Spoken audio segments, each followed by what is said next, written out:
sistema nervioso central. Entonces, voy a hacer hincapié en los puntos más importantes de toda esta clase. Cierto, las infecciones del sistema nervioso central son varias, ¿ya? Pero vamos a hacer hincapié sobre todo en la parte de la clínica y cómo es que hacemos el diagnóstico. Entonces, yo sé que ya están estudiando, son varios temas, justo le acabo de pasar a sus compañeros, los delegados, los 5 temas que tienen que estudiar de la primera parte del curso, ¿ya? Entonces yo voy a hacer hincapié en lo más importante para que no se saturen tanto. Y si nos da un poco de tiempo, podemos revisar algunas preguntas tipo caso clínico. A ver, entonces empezamos. Dentro de las infecciones del sistema nervioso central tenemos diferentes tipos de infecciones, pero es importante que nosotros podamos saber la clínica de estas infecciones, sobre todo porque muchas de ellas van a dejar secuelas en el paciente y es ahí su importancia de diagnosticarlas a tiempo. Entonces, en verdad, verdaderamente son consideradas como una urgencia médica, justamente porque dejan una discapacidad y algunas de ellas tienen una alta mortalidad.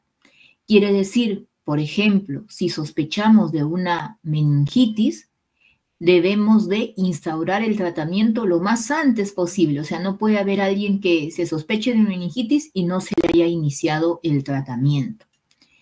Vamos a ver que lo primero que llega a nuestra mente dentro de las infecciones del sistema nervioso central está la meningitis bacteriana, que es muy comúnmente conocido con el clásico síndrome meningio, ¿no?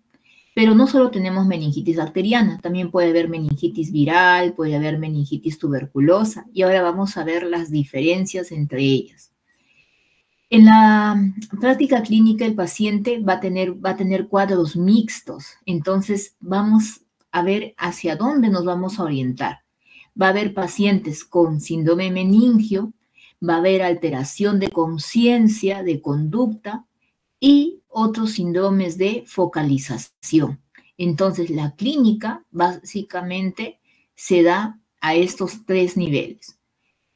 Síndrome meningio, síndrome focalización y alteración de conciencia. Y un signo común entre ellos va a ser la presencia de fiebre. Entonces, el diagnóstico y el tratamiento va a depender mucho de la clínica y el agente etiológico que lo produce.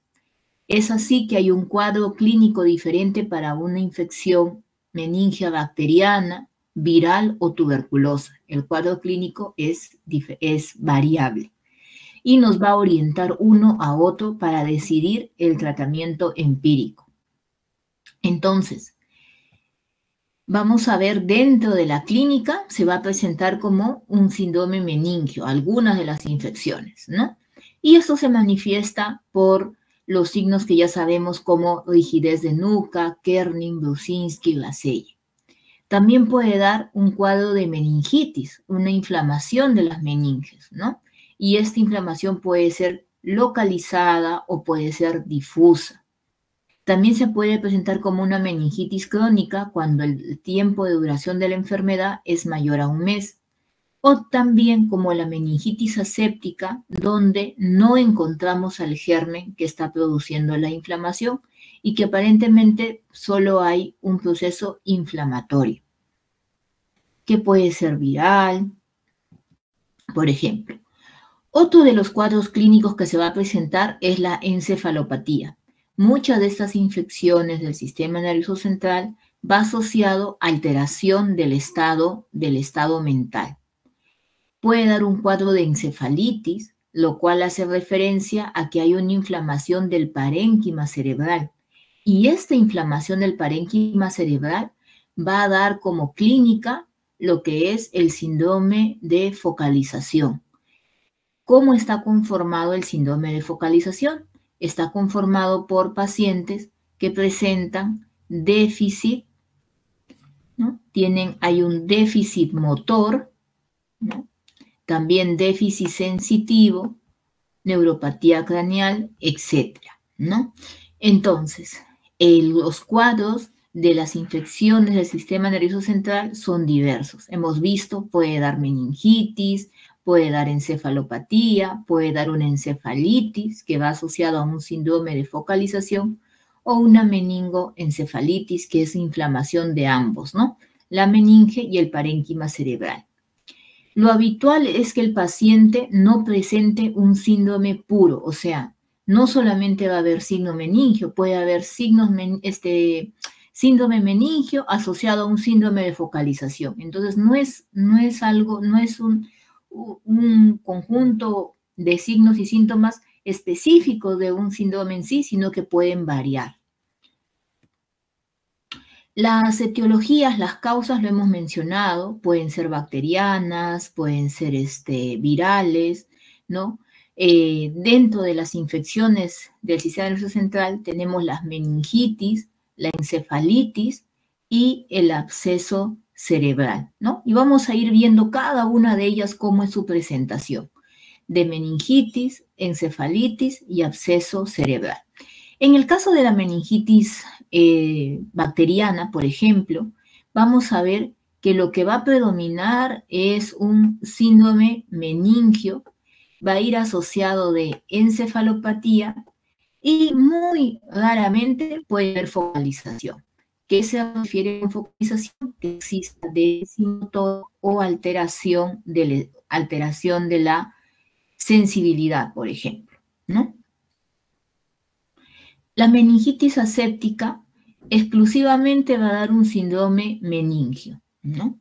En cuanto a la encefalitis aguda, se va a caracterizar por síndrome encefalopático. Va a haber una encefalopatía, un trastorno de conciencia, porque hay un daño a nivel del parénquima cerebral.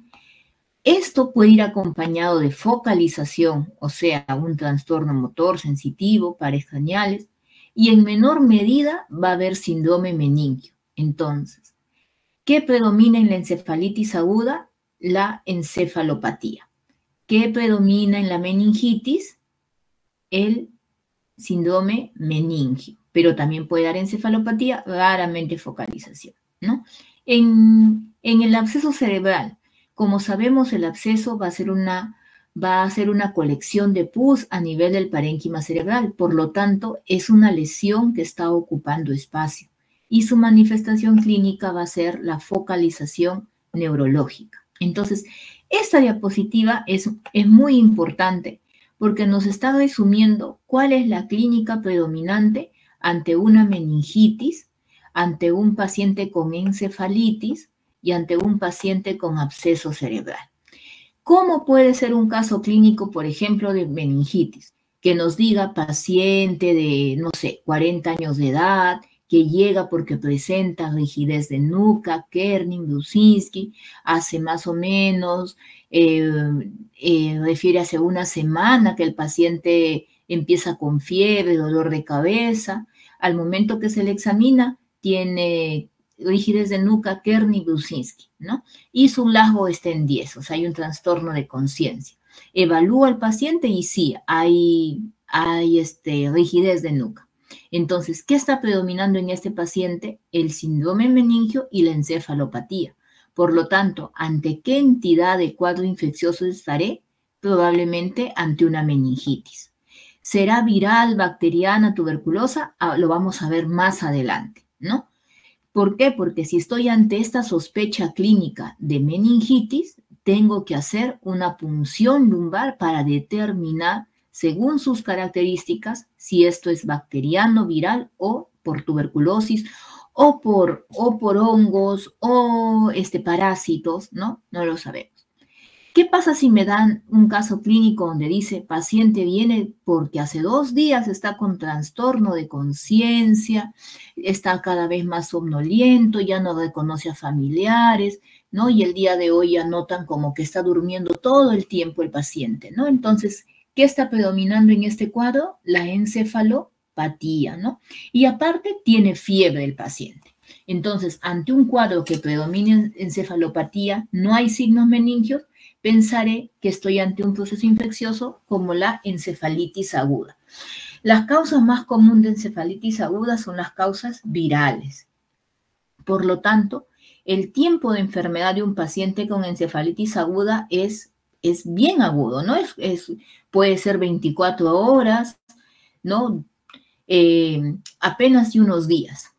Paciente con absceso cerebral, nos pueden contar una historia que diga que el paciente está hace 2 semanas con fiebre de todos los días, son temperaturas altas que pasan los 39 grados, y ha notado que en los últimos 2 días ya no puede mover bien el hemicuerpo izquierdo. O sea, ¿qué está predominando? La fiebre y la focalización neurológica. Si es así, muy probablemente estamos ante un cuadro de absceso cerebral. Entonces, esta diapositiva es importante porque a partir de esto vamos a empezar a ver los tipos de infecciones. Entonces, acá tenemos lo que hemos estado mencionando. ¿Cuál es la clínica de un paciente con infección del sistema nervioso central? Va a haber encefalopatía, síndrome meningio y focalización. Estos 3 cuadros clínicos van a estar presentes en una infección del sistema nervioso central. Todos a la vez, no necesariamente. Por ejemplo, si estoy ante una meningitis bacteriana, por ejemplo, bacteriana, ¿no? ¿Qué es lo que va a predominar en una meningitis bacteriana? El síndrome meningio y la encefalopatía, ¿no? Si estoy ante un paciente que estoy sospechando de encefalitis, ¿por qué sospecharía? Porque lo que va a predominar es la encefalopatía y la focalización. En cambio, si estoy en un paciente con absceso cerebral, lo que va a predominar más es la focalización, ¿no? Y puede haber encefalopatía como signos meningios o no, ¿no? Entonces, esta imagen es bastante importante para, por lo menos, determinar el cuadro clínico de estas 3 entidades que es las que vamos a empezar a revisar. ¿Y qué es lo común en todas estas patologías? Que existe presencia de aumento de la temperatura. O sea, la temperatura va a estar elevada en estos 3 casos, ¿no? Meningitis, encefalitis, absceso cerebral. Va a haber fiebre. Todo va a predominar. Entonces, de aquí también es muy importante para determinar el cuadro clínico. Entonces, empezamos. Si nosotros sospechamos de un paciente que viene por un síndrome meningio, ya sea que tiene fiebre o algún signo meningio, entonces ese paciente debe ser sometido a una punción lumbar, a un estudio de líquido cefaloraquídeo. Entonces es necesario que si yo estoy planteando un síndrome meningio, debo hacer un estudio de líquido cefaloraquídeo. Entonces, ¿qué puede pasar también? Un paciente que viene con fiebre y trastorno de conciencia. Lo examino y no tiene signos meningios. ¿Puede ser una meningitis? Sí, puede ser una meningitis, porque los signos meningios suelen estar entre un 40% de los casos de pacientes que tienen meningitis. O sea, no siempre van a estar. O sea, puede haber meningitis sin presencia de signos meningios, pero si me cuenta clínica que hay trastorno de conciencia y fiebre, ese paciente aún no teniendo, digamos, signos meningios, tenemos que valorar la posibilidad de hacerle una punción lumbar, ¿no? Sobre todo cuando no hay un cuadro evidente de la fiebre, o sea, el paciente no tiene un cuadro respiratorio, no tiene una infección gastrointestinal, el paciente no tiene un problema cardíaco, solo es la fiebre y el trastorno de conciencia. Ah, ya. ese paciente es sospechoso de meningitis, aún así no tenga signos meningios. ¿Qué debemos hacer en estos casos? Nos vamos a apoyar del estudio del líquido cefalorraquídeo. Y esto es muy importante, y en este punto la punción lumbar se vuelve una emergencia. O sea, basta que nosotros hemos planteado síndrome meningio o estamos sospechando de meningitis aguda, inmediatamente debemos hacer una punción lumbar. ¿Para qué? Para que al obtener el líquido lo podamos hacer diferentes estudios y según sus características vamos a sospechar ante qué infección estamos.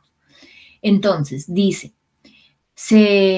situaciones en las que se recomienda realizar una imagen previa al procedimiento de punción lumbar. Si yo sospecho de meningitis, inmediatamente debo hacer una punción lumbar, excepto en estas condiciones. ¿En qué condiciones no puedo hacer inmediatamente una punción lumbar? Si aparte de la fiebre y trastorno de conciencia me dice que el paciente está focalizando. En caso que el paciente tenga mayor a 60 años, no haré inmediatamente una punción lumbar. En el caso que el paciente haya convulsionado, tampoco haré inmediatamente una punción lumbar. Que el paciente tenga papiledema, tampoco haré punción lumbar. Si mi paciente es inmunosuprimido, tiene VIH, tampoco haré una punción lumbar inmediata. Sí lo voy a hacer, pero no es inmediato. Lo que es inmediato en estos casos se especifica el cuadro, es que se haga al paciente una tomografía, un estudio de imagen. ¿Por qué queremos hacer un estudio de imagen? Porque ante estas condiciones tenemos que sospechar que el paciente puede estar presentando edema cerebral. Y el edema cerebral, al momento de hacer la punción, podemos generar un enclavamiento del paciente por bajar bruscamente la presión al sacarle el líquido. Entonces, ya hemos dicho que el estudio, la punción lumbar se convierte en un procedimiento de emergencia cuando mi sospecha es meningitis, pero no lo haré inmediatamente si estoy ante estas condiciones. Alguien que tenga un déficit motor, que tenga más de 60 años, que haya convulsionado, que tenga papiledema al fondo de ojo, que esté inmunosuprimido o que tenga alteración del estado de conciencia. En estos casos, lo primero que haré es una tomografía. ¿Para qué una tomografía? Para poder evidenciar si no hay signos de hipertensión endocraniana, ¿no? Lo cual puedan llevar a un enclavamiento. Entonces, salvo estos casos, lo primero que haré es una tomografía y si todo está bien, haré inmediatamente una punción lumbar.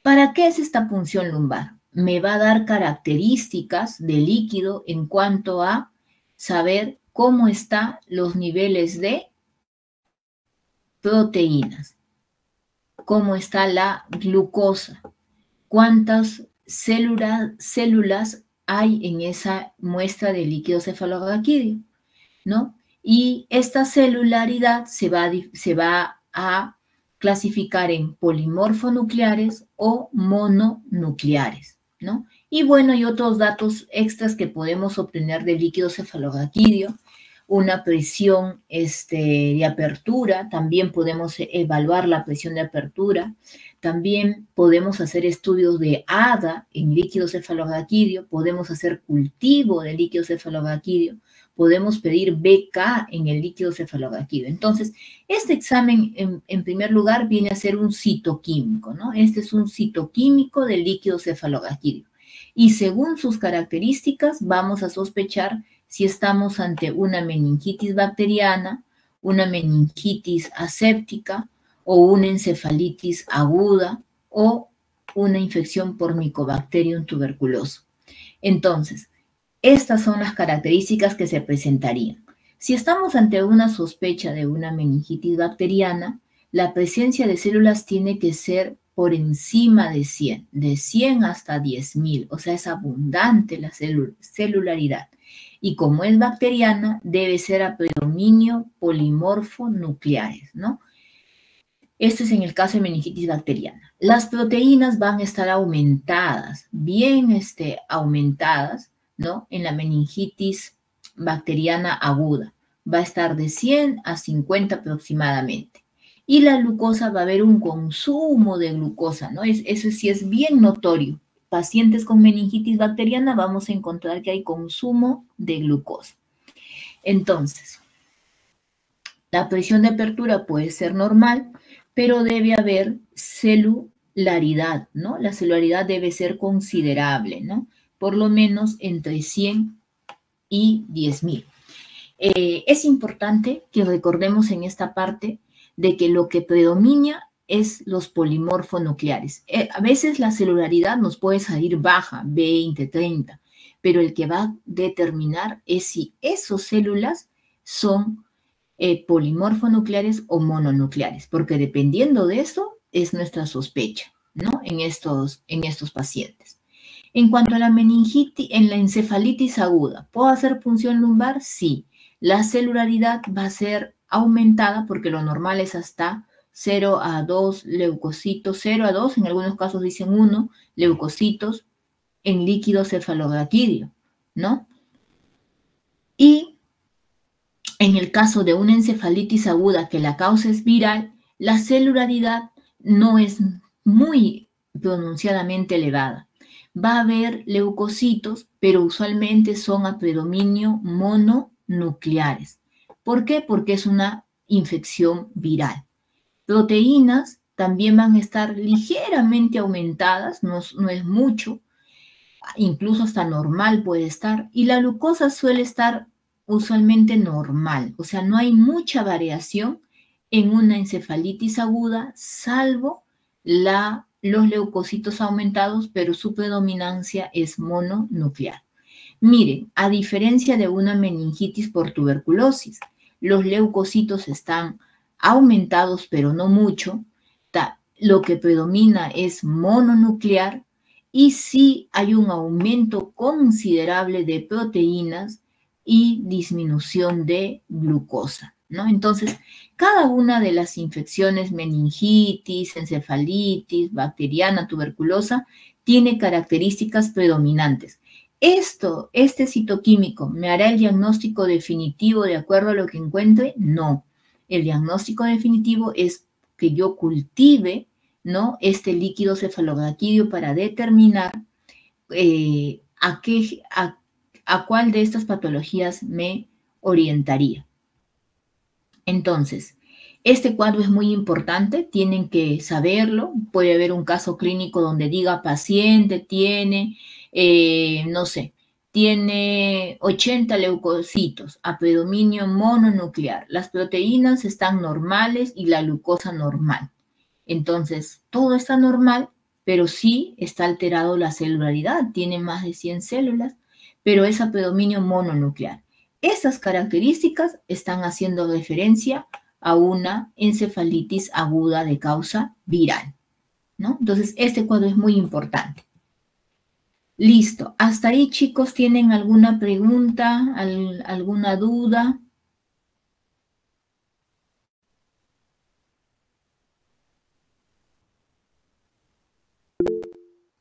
¿Sí? ¿Rocío?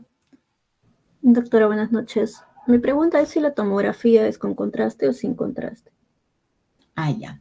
La tomografía es sin contraste, salvo tengas alguna sospecha de alguna lesión que capte contraste, como por ejemplo, si tenemos sospecha de si el paciente tiene un tumor cerebral. Si tenemos sospecha de tumoración cerebral, entonces deberíamos hacer una tomografía con contraste, pero de primera instancia es una tomografía sin contraste. Así, de frente, sin contraste. Pero si mi sospecha es de que, porque lo que nos cuenta, nos menciona, puede ser un tumor, ¿no? O estoy sospechando de un acceso, entonces en ese caso sí debemos hacerlo con contraste. Doctora, y en cuanto a la temperatura, ambos presentan fiebre, ok, pero ¿tienen valores? O sea, tal vez uno es Sí, más alto que otra, ¿sí? sí, si estamos en el caso de un absceso cerebral, la temperatura va a ser mucho más elevada, ¿no? Recordemos que cualquier tipo de absceso nos genera picos elevados de temperatura, ¿no? Están bordeando los 39, 40 grados, usualmente, y es constante, ¿no? Es una fiebre constante, constante. Es en el caso de los abscesos cerebrales. Ahora, ¿son determinantes estos datos? No, no va a ser determinante, ¿no? Nos va a ayudar mucho el estudio de líquido cefaloraquídeo y si es necesario estudio de imágenes, eso nos va a ayudar para orientarnos más al diagnóstico. Recordemos que no solamente vamos a hacer un estudio de líquido cefaloraquídeo, o sea, un citoquímico simple, no. Todo el líquido corporal que extraemos del cuerpo tiene que ser cultivado, o sea, tenemos este citoquímico que no demora más de 2 horas, debemos de pedir cultivo, sí o sí. Por ejemplo, si sospecho de meningitis bacteriana, debo mandar a un cultivo bacteriano. Si hay una probabilidad que fuera tuberculosis, debo de mandar muestra para BK en líquido cefaloraquídeo. También puedo solicitar cultivo para hongos si mi sospecha es de que hay una infección micótica. Por ejemplo, en el caso de un paciente inmunosuprimido que tenga VIH y en ese caso yo no solo sospecharé en algo bacteriano, sino también en hongos como el criptococo. Entonces, va a depender también del contexto. No olvidemos de hacer cultivos. Usualmente a todo líquido cefaloraquídeo hacemos cultivo de bacteria, de hongos y beta en líquido cefaloraquídeo, ¿no? Sí o sí. ¿Hay otras pruebas más que puedo pedir a hacer en líquido cefaloraquídeo? Sí, puedo solicitar pruebas de un panel viral. Por ejemplo, en el caso de las encefalitis, sospechamos que fuera de causa viral, se puede pedir un panel viral, o sea, un PCR, una reacción en cadena de polimerasa para virus. No lo hacemos en los hospitales usualmente porque es bien costoso esta prueba, ¿no? Entonces, ¿en qué nos basamos que sea de causa viral? En las características del líquido, ¿no? Más que nada la característica, la forma de presentación. Las infecciones virales del sistema nervioso central son bien agudas, ¿no? El paciente en menos de 24 horas empieza con trastorno de conciencia, ¿no? Su evolución es bastante, bastante agudo en el paciente, o sea, a tal punto de que el familiar se da cuenta y no espera días, mientras que la meningitis bacteriana es progresiva, los signos que va presentando, ¿no? El paciente puede estar hasta una semana con fiebre, dolor de cabeza, no identifica muy bien sus síntomas hasta que ya van notando que el paciente empieza a tener dificultades para movilizarse, ¿no? En esos casos ya lo traen al paciente.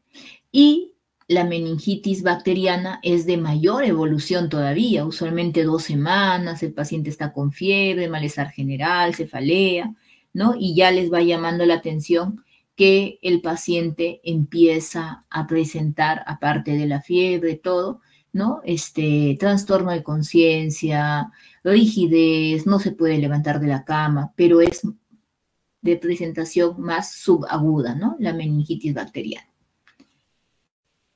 A ver, pasamos chicos entonces, meningitis bacteriana aguda. ¿Cuáles son los gérmenes más comunes de la meningitis bacteriana?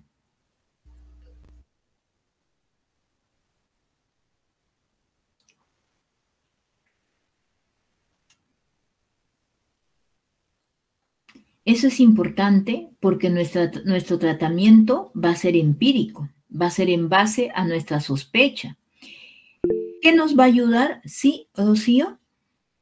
Podría ser el neumococo, el meningococo, Así, el hemophilus, ¿no? así es. Dentro de los gérmenes que produce meningitis bacteriana tenemos el, el meningococo, ¿no? El neumococo y la Neisseria meningitidis. Son los dos más comunes. En sí, la etiología va a depender de la edad, ¿no? De en qué grupo etario estamos. pero en paciente adulto, ¿no? Adulto joven, tenemos que sospechar de neumococo, neumococo y Neisseria meningitidis. Ellos dos, sobre todo ellos dos, son los predominantes, ¿no? Y nuestro tratamiento va basado en estos dos gérmenes. Entonces, ¿puede haber otros gérmenes? Sí, puede haber, hay diversos, va a depender mucho del cultivo. ¿Cómo es la clínica de un paciente con meningitis bacteriana? Hemos mencionado que su presentación son aguda, suele ser días, ¿no? Y que va progresando y por ese motivo lo traen al paciente. Entonces, se define como una inflamación de la leptomeninge, ¿no? Debido a que hay una infección bacteriana del líquido cefalorraquídeo que está comprometiendo a los ventrículos. En este caso, el abordaje, dice, el tratamiento debe ser lo más antes posible. ¿Para qué? Para reducir las secuelas neurológicas que pueda dejar esta infección. Si no tratamos a tiempo, el paciente puede quedar con una lesión. Inmediatamente debemos hacer una punción lumbar ante la sospecha, ¿no? De no existir contraindicaciones, ¿no? Ya hemos visto la lista de contraindicaciones donde no puedo hacer punción lumbar inmediatamente, sino que debo de hacerle un estudio de imágenes, ¿no?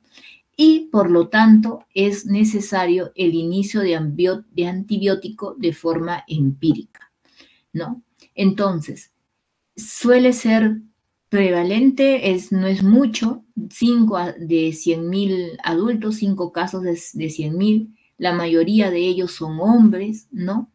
Y tienen antecedentes más importantes los que han tenido infección de vía aérea superior, ¿no? Justamente porque el germen más común es el neumococo. Entonces, y ha hecho una infección por diseminación, ¿no? Hematógena. Entonces, en este caso, si ha habido como antecedente una infección de vía aérea, también deberíamos sospechar ante un contexto de paciente con trastorno de conciencia, fiebre, signos meningios, sospechar que hay un compromiso de las meninges. ¿Cómo es la fisiopatología de esta enfermedad? Básicamente va a causar una inflamación de las meninges, ¿no? Y va a generar microtrombos, presencia de microtrombos. Es por eso que estos pacientes pueden empezar a focalizar también, ¿no? Pacientes con meningitis bacteriana pueden también focalizar por la presencia de microtrombos. Inicialmente la infección se ha generado en la vía respiratoria y por diseminación hematógena está llegando, atraviesa la barrera hematoencefálica, ¿no? Y es así como ingresa al espacio subaracnoideo, a nivel ventricular se multiplica y produce la infección. ¿Cuáles son las manifestaciones clínicas? Aquí vamos a tener una triada clásica, ¿no? Esta diapositiva es muy importante porque nos menciona cuál es la clínica, ante qué sospecha estamos, qué tiene que tener el paciente para sospechar de una meningitis bacteriana. Debe haber fiebre, rigidez de nuca y alteración del estado de conciencia. 3 cosas: fiebre, rigidez de nuca y alteración de estado de conciencia. En estos pacientes la sospecha es alta y, como mencionamos, el germen más común, el neumococo, en un 60%. ¿Qué es el neumococo? ¿Un gran positivo o un gran negativo? Positivo. Es un gran positivo.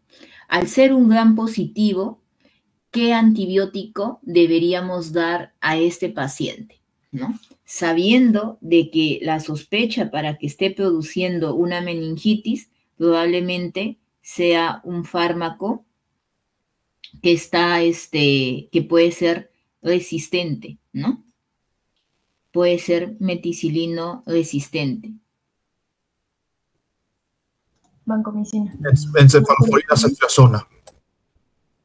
Ah, ya, no. Estamos hablando de un gran positivo, ¿no? Ceftriaxona va a ser para gran negativos, como es el caso de la Neisseria meningitidis. Pero para el neumococo yo tengo que dar un fármaco de amplio espectro para gran positivos.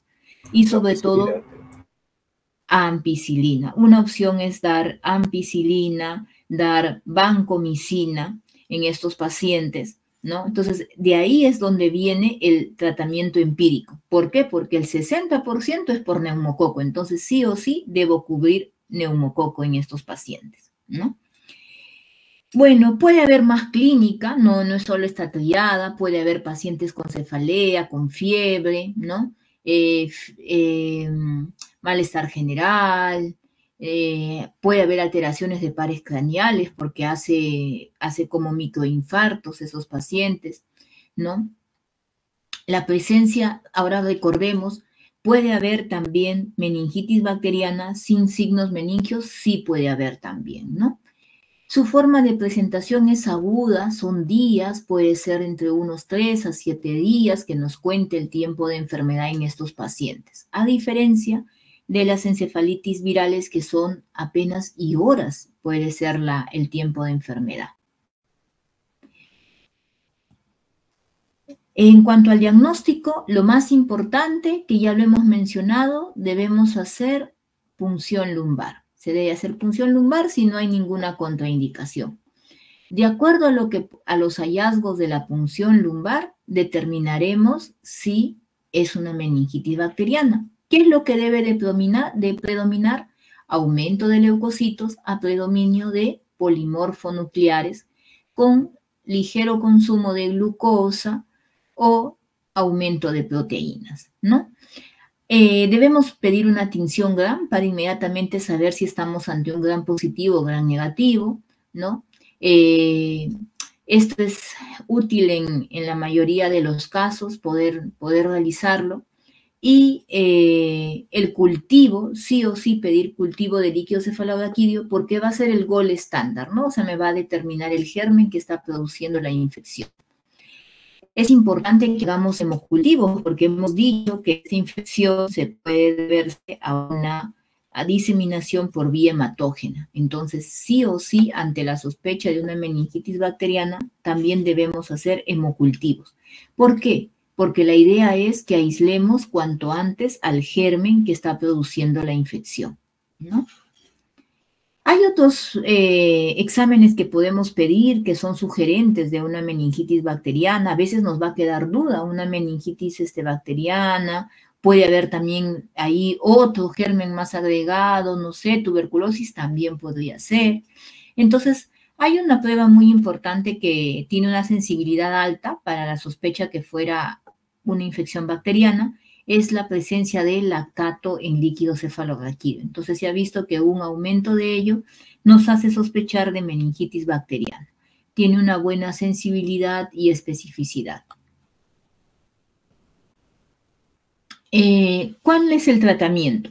Dice, el tratamiento debe estar instaurado dentro de las primeras 24 horas, ¿no? Para evitar las secuelas neurológicas y la mortalidad. Nuestro tratamiento empírico va a estar basado en los gérmenes más comunes que lo producen, ¿no? Siendo como base dar vancomicina con ceftriaxona. También se ha visto que es mandatorio en estos pacientes usar dexametasona porque va a disminuir tanto la morbi y mortalidad en el paciente. Su efecto es disminuir la inflamación. Debe iniciarse juntamente con el antibiótico, ¿no?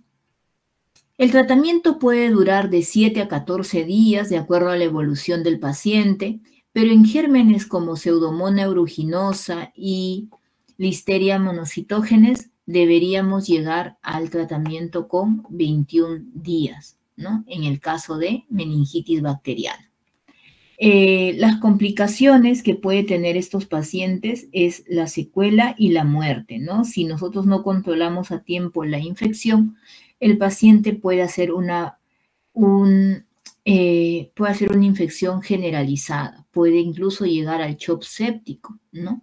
Puede generar convulsiones en el paciente también. Hay otras complicaciones, puede dar falla cardíaca, sobre todo por el lado de que hace una infección generalizada, ¿no? Puede haber coagulación intravascular diseminada, un CID. todo producto de la perpetuación de la infección, ¿no? Generar convulsiones, hacer hidrocefalia en el paciente, edema cerebral, causar abscesos también. Al no controlar la infección se pueden formar colecciones de pus. A ver, entonces, sospecha de una neuroinfección. Si yo sospecho que hay un proceso infeccioso, ¿no? ¿En base a qué? Hemos dicho las 3 cosas importantes, ¿no? Síndrome meningio, síndrome de focalización o trastorno de conciencia en un contexto con paciente con fiebre.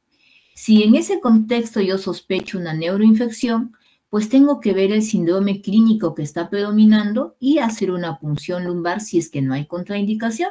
Si hubiera contraindicación, previamente hacemos tomografía. ¿Para qué? Para descartar que no hay algún edema cerebral, ¿no? Dependiendo de lo obtenido, puede ser que sea este líquido cefalorraquídeo compatible con una meningitis, compatible con una meningitis bacteriana. Por lo tanto, el tratamiento va a ser dexametasona con antibióticos empíricos.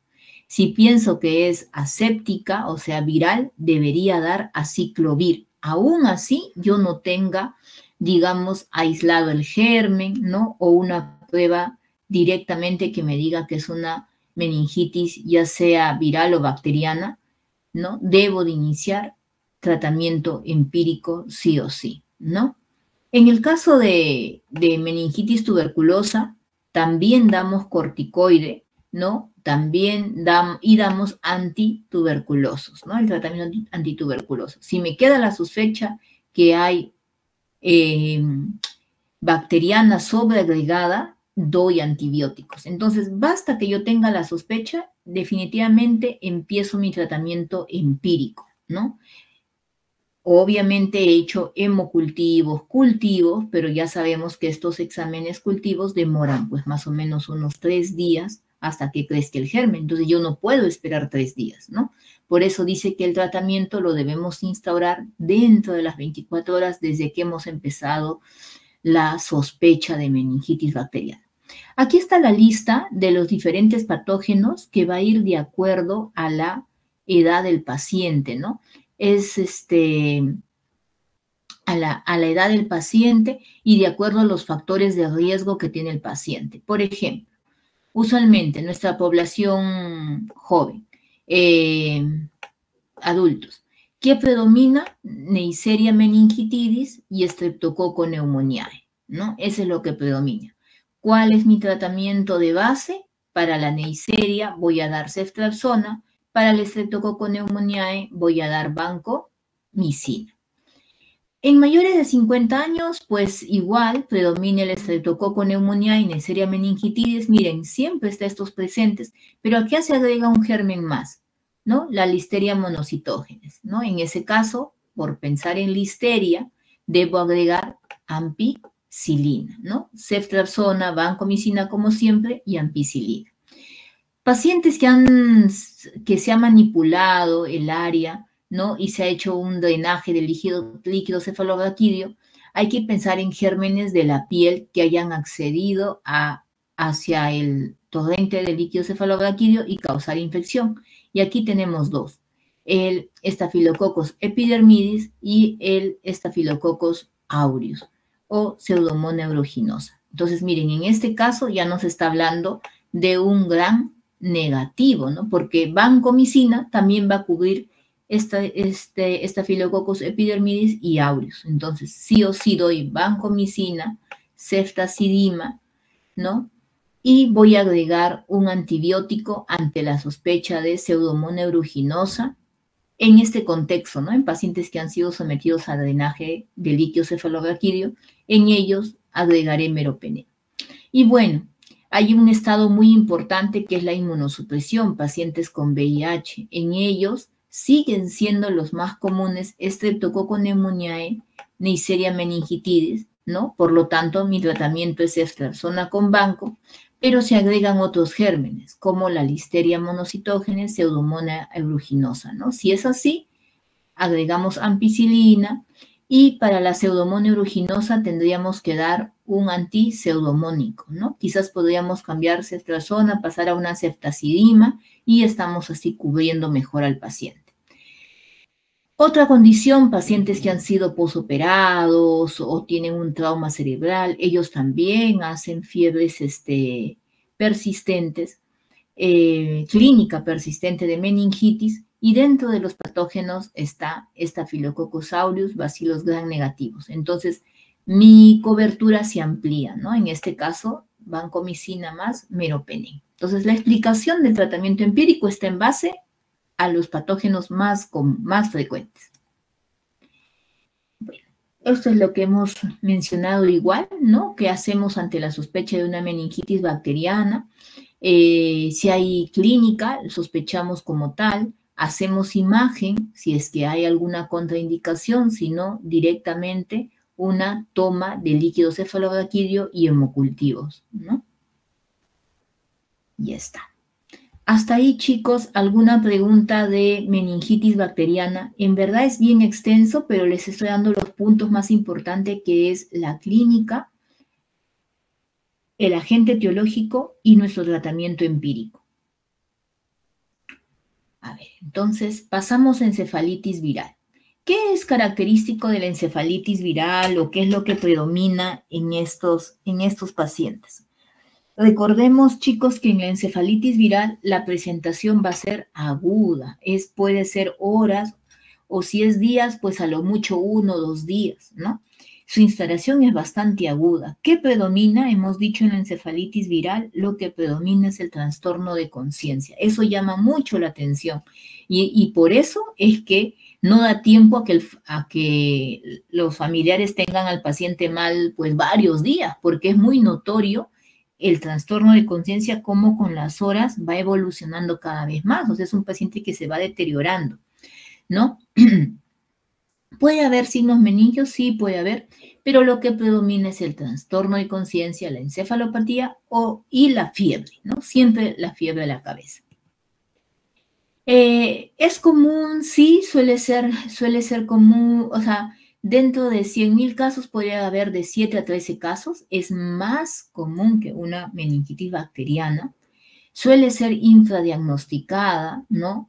Y el hecho de no sospecharla, pues va a haber una alta tasa de morbimortalidad. Las encefalitis virales, como son más aparatosas, entonces genera trastorno de conciencia rápidamente. En estos pacientes va a haber mayor secuela, ¿no? Si no damos tratamiento. ¿Cómo sospecharé? Uno, por la clínica, cómo está viniendo el paciente, el tiempo de enfermedad, y otro, sumado a ello, los estudios de líquido cefalorraquídeo. Aquí también, en este caso, es muy mandatorio hacer una punción lumbar en este paciente. Se define como una inflamación del parénquima, por lo tanto, lo que predomina es el síndrome encefalopático o la encefalopatía, ¿no? Es lo predominante. Su etiología, básicamente, el virus que lo produce es el virus herpes simple tipo 1, ¿no? Es el más predominante.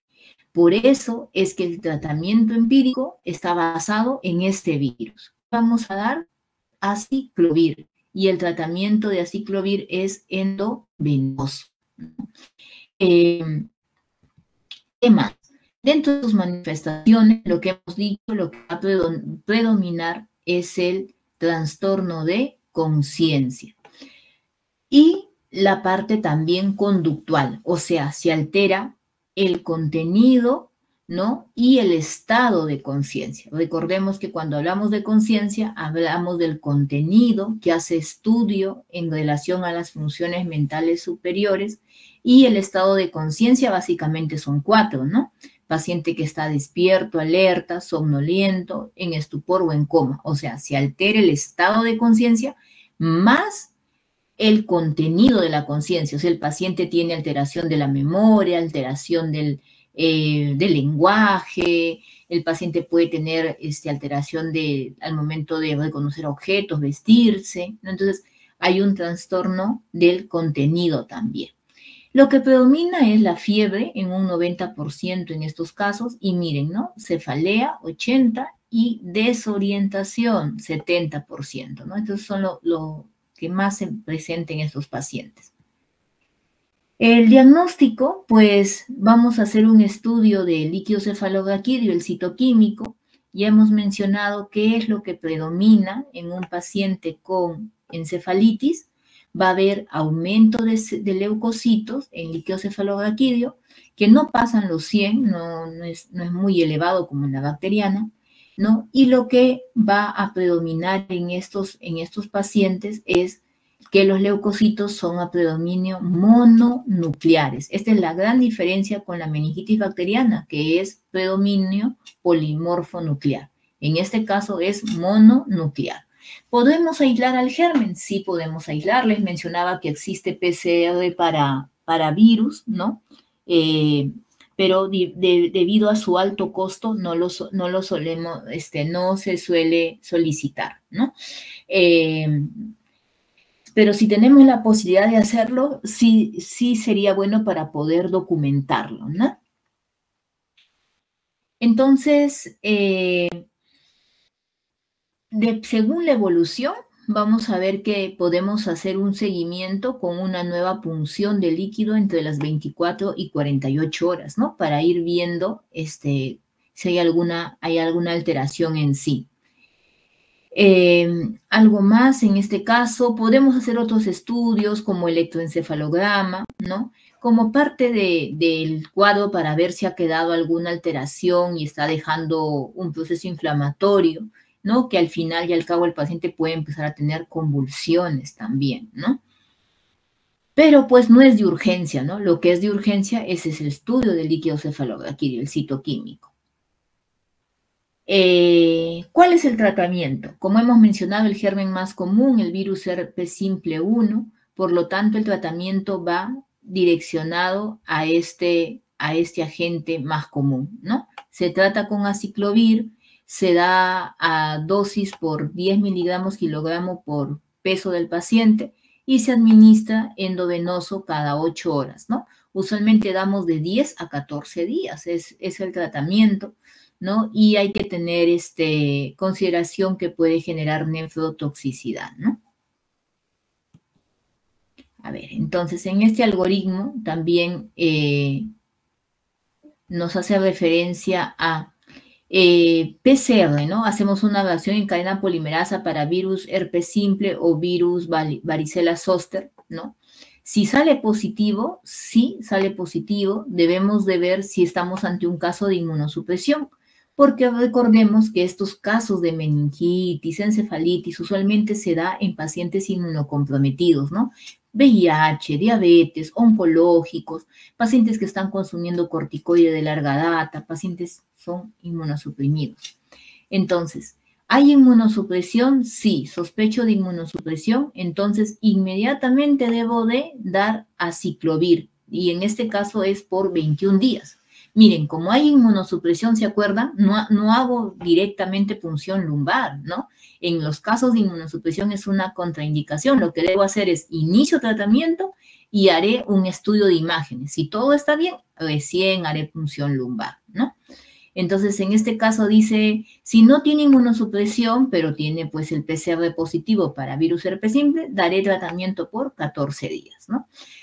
Debo repetir la punción lumbar dependiendo de la clínica, lo puedo hacer a los 3 días o a los 7 días, dependiendo si está empeorando, lo debo hacer cuanto antes, una nueva punción, ¿no? Y según la punción ver si el PCR sale negativo, si se negativiza, entonces ya suspendo aciclovir, ¿no? Pero a veces por fines prácticos instauramos el tratamiento y si la clínica está yendo todo bien, ya no volvemos a hacer una punción lumbar, ¿no? Ahora, ¿qué pasa si el PCR ha salido negativo, ¿no? Pero aún sigo sospechando de esta posibilidad por el citoquímico que tengo? Entonces puedo repetir un nuevo PCR y dependiendo de las características determinar si inicio aciclovir, ¿no? Recordemos que el inicio temprano del tratamiento básicamente es para evitar las secuelas. Listo. A ver, chicos, ya nos queda poquito. Vamos a ver lo que es absceso cerebral. ¿Cuál es la clínica predominante en un paciente con absceso cerebral? El síndrome de focalización. ¿Por qué? Porque para hablar nosotros de absceso, tiene que ser una lesión a nivel parenquimal que está ocupando espacio. Toda lesión que ocupe espacio puede estar generando focalización. ¿Y qué es focalización? Que el paciente tenga trastorno motor, trastorno sensitivo, básicamente compromiso de primera o segunda motoneurona, ¿no? Puede el paciente tener Babinski, puede tener hemiparesias, el paciente puede tener trastorno de la sensibilidad. Todo va a depender, ¿no?, de qué zona, qué área se encuentra el absceso cerebral.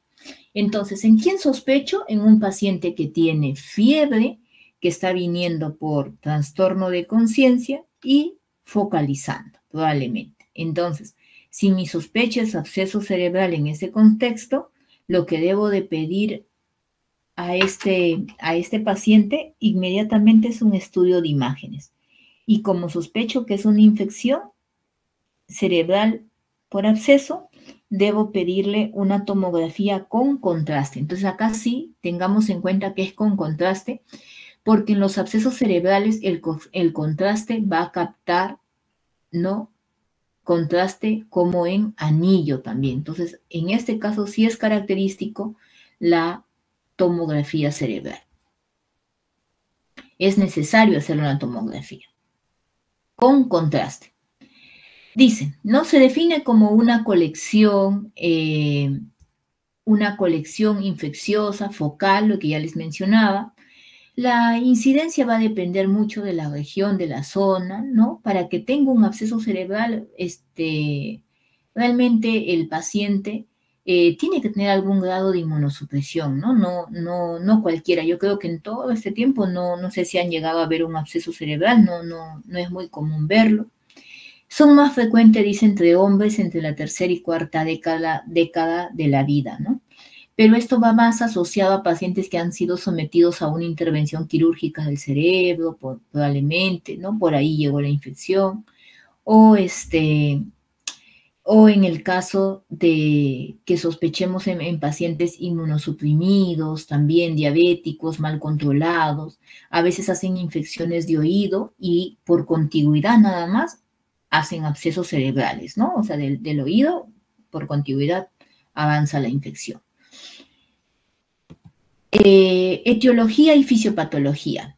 La etiología es importante que recordemos que si estamos ante un absceso cerebral, la causa, pues definitivamente es bacteriana, pero es polimicrobiana.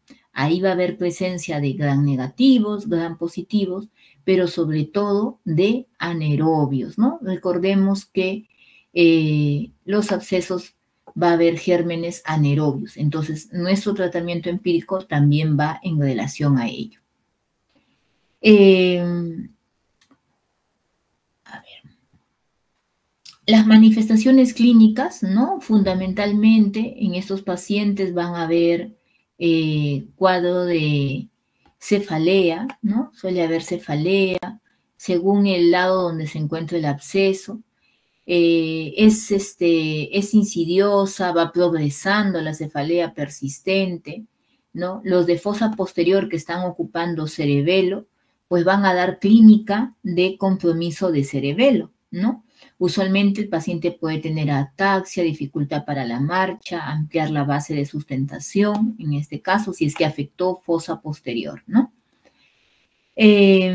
Algo más que se puede presentar, como una lesión que está ocupando espacio, puede haber crisis convulsivas, ¿no? Puede haber convulsiones en este paciente que pueden ser focales o generalizadas, dice. Días a semana después de la cefalea pueden encontrar déficit focal también, déficit motor, ¿no? Bueno, va a predominar también fiebre, En los exámenes auxiliares va a haber leucocitosis, puede haber desviación izquierda, ¿no? En estos pacientes. Y la triada básica es cefalea, déficit focal y fiebre para las manifestaciones clínicas de absceso. El diagnóstico. Sí es necesario hacer definitivamente una punción lumbar porque el paciente puede tener absceso y también tener compromiso de las meninges también. Entonces hay que hacer una punción lumbar sí o sí. El estudio de imágenes ante la sospecha de que sea un absceso es con medios de contraste, ¿no? De no existir contraindicación, hacemos una tomografía con contraste.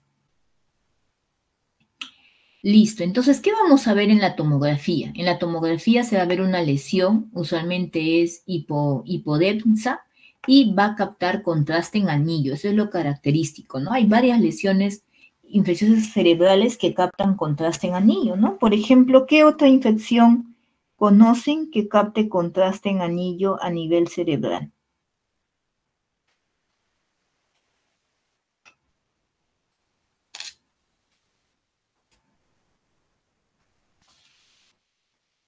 ¿Qué otra infección podemos sospechar que capte contraste a nivel cerebral? La toxoplasmosis, ¿no? Pacientes con toxoplasmosis, lesiones cerebrales con toxoplasmosis, captan contraste en anillos, si estamos hablando de infección. Ahora, si no es una infección que capta contraste, puede ser un tumor cerebral, ¿no?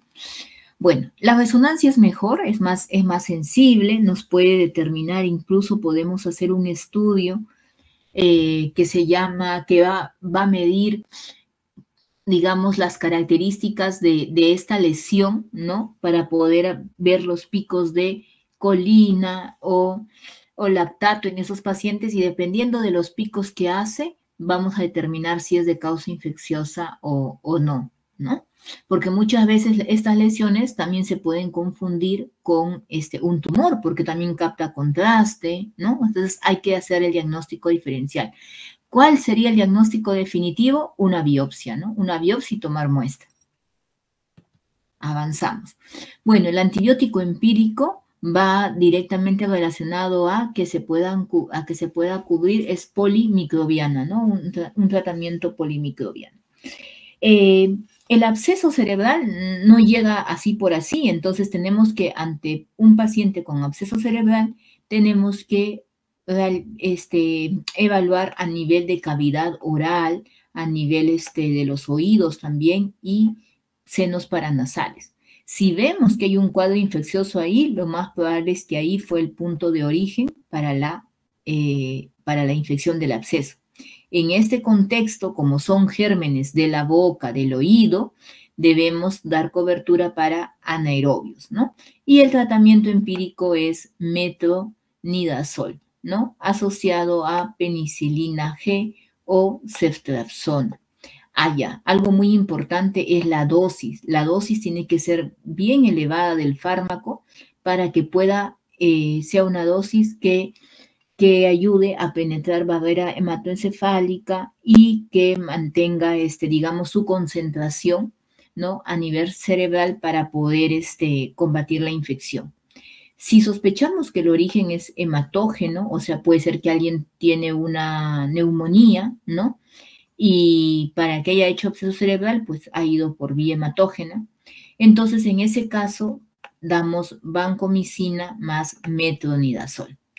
Si el paciente ha sido sometido a una cirugía o ha tenido un trauma cerebral, entonces en ese caso sí aumentamos la cobertura antibiótica, ¿no?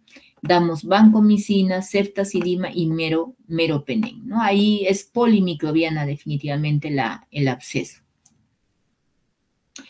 Corticoides sí los podemos dar, pero básicamente está indicado para el edema cerebral. O sea, no lo vamos a dar continuamente, ¿no? Podemos dar unos primeros días de corticoide.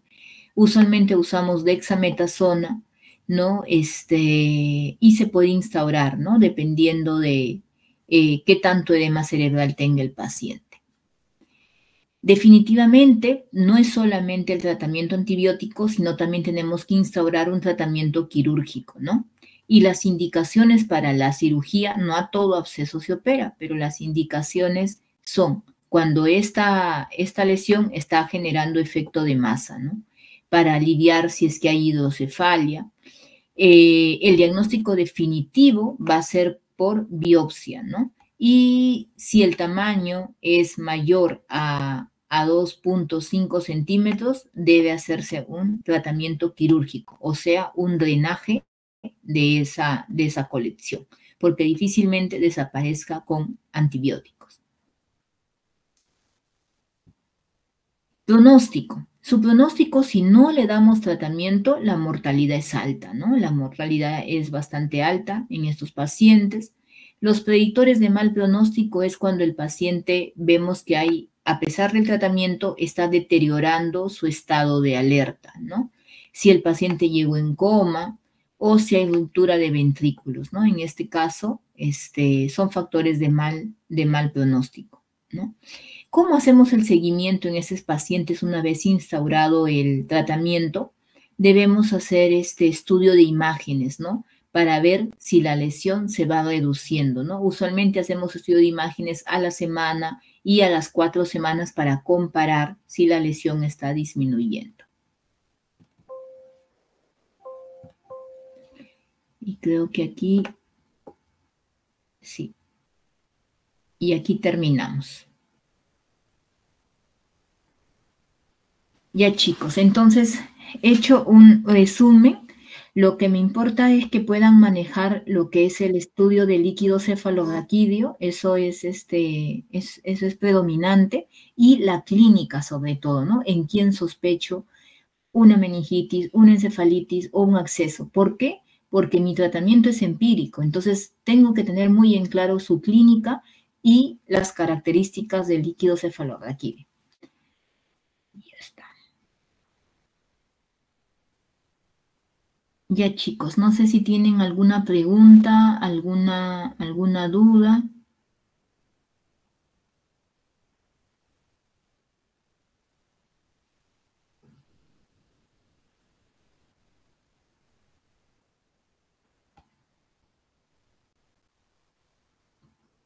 ¿Sí? ¿Todo claro hasta ahí, chicos? Sí, doctora. Ya chicos, entonces creo que aquí terminamos.